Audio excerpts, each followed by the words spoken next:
शेतात राबतो, घाम गाळतो, आम्ही शेतकरी शेत पिकवतो, काळ्या आईचं ऋणी राहतो, आता यो बळीराजा पावसाची वाट पाहतो.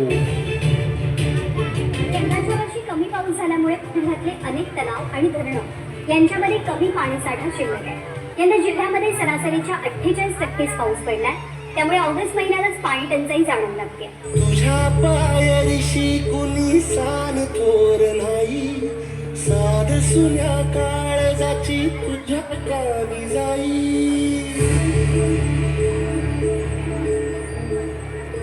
हे तरी देवा सरण यो भोग कशा पायी,